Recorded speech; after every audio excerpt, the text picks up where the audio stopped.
So, good day, everyone. My name is Darren Nikolai Villarin, and this is um, we're going to discuss our social cultural phenomenon, which is related to cultural appropriation.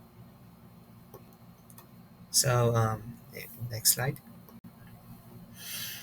So, what is cultural appropriation? Well, cultural appropriation is the act of taking or using elements of a minority culture by members of the dominant culture in a way that is often insensitive, disrespectful, or exploitation. So, in cultural appropriation, I like to apply to my own thesis statement, which is distinguishing between appreciation and appropriation is crucial for fostering respectful cross-cultural exchanges. The key difference lies in understanding and honoring the historical context, significance, and origin of cultural arts. With that in mind, I would like to I more delve into knowing the difference between cultural appropriation and cultural appreciation as they are in contrast yet necessary in this discussion we are going to tackle with. So, as I said earlier, cultural appropriation is the act of taking an element of a culture that is not your own and using it for personal gain without understanding its true meaning or significance, which can be harmful to their perspective.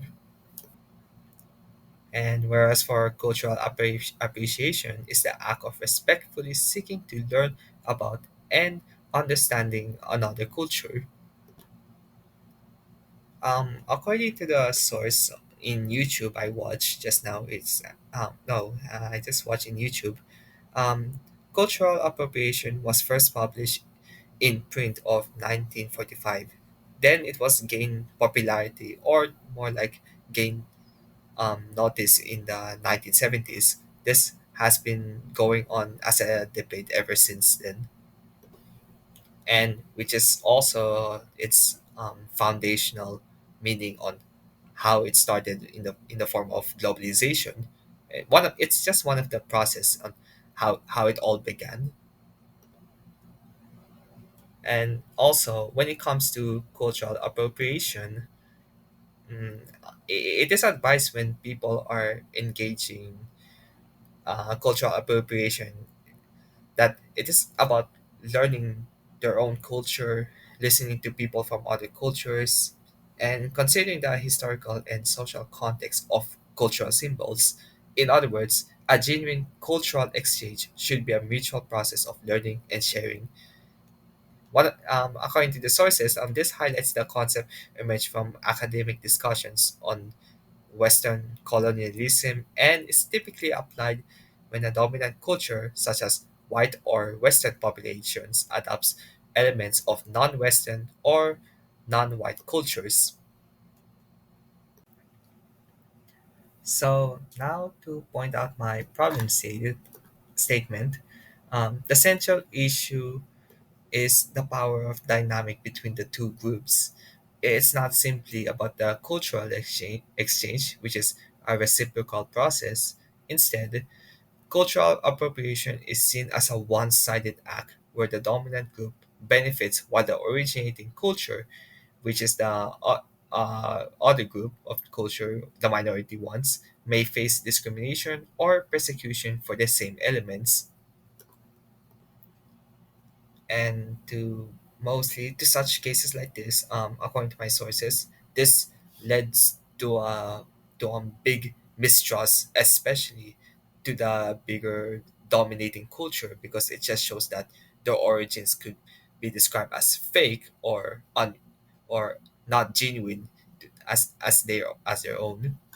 Now this makes this brought to my question: how can we distinguish between cultural appropriation and respectful cultural appreciation? Okay, so now on to my purpose. I read the article relating to appreciation versus cultural appropriation, and why it matters based on Kelsey Holmes.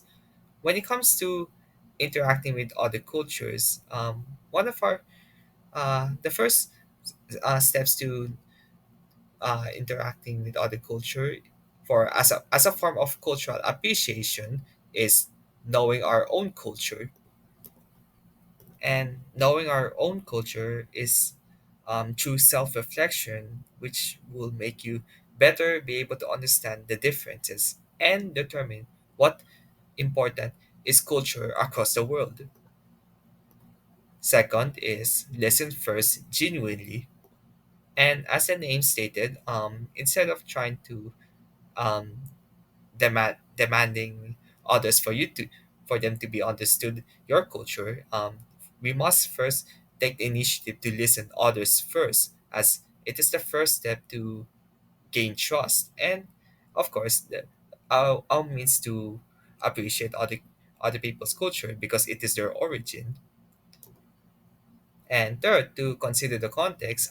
It's this is a way of trying to delve deeper aside from the surface culture. This is when you delve deeper from the deeper cultures and understanding behind the history or the meanings behind their symbols, texts, or their clothing fabrics and etc.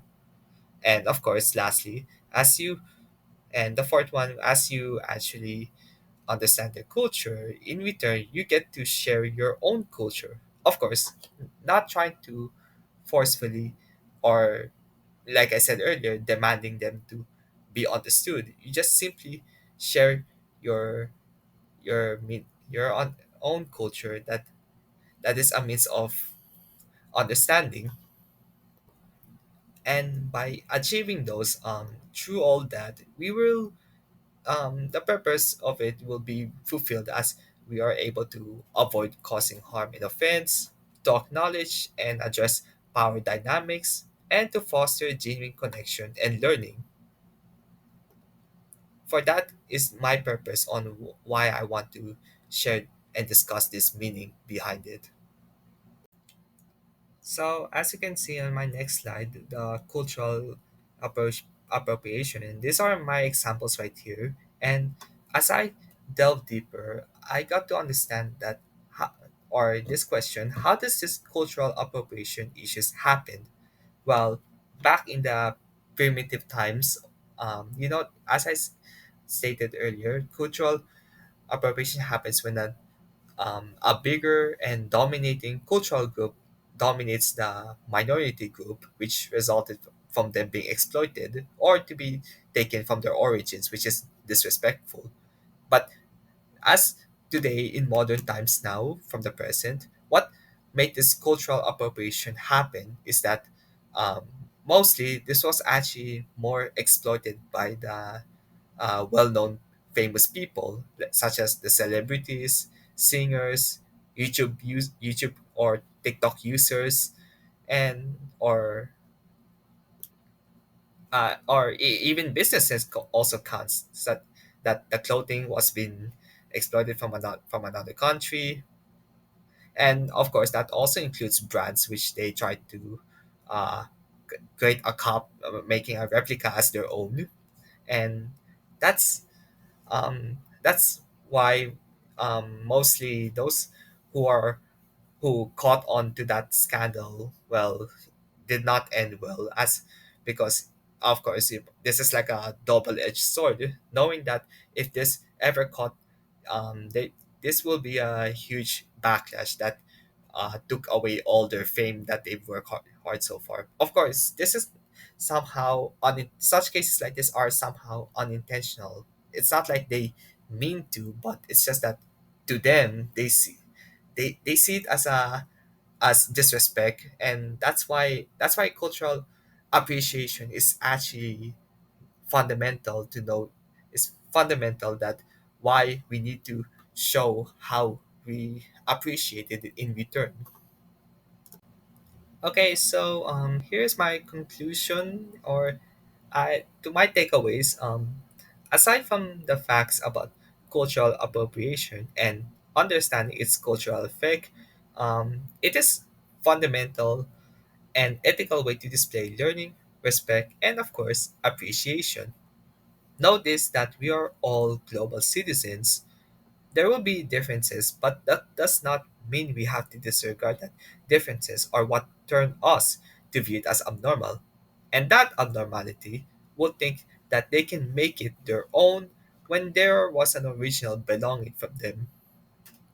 What I'm trying to point out is that some cultural appropriation happens intentionally or unintentionally, that which even in a way that it doesn't, even without doing anything, it's still those minority groups or those original culture belongings still viewed as a bad statement, which is why we have to learn cultural appreciation, because it counteracts the cultural appropriation itself.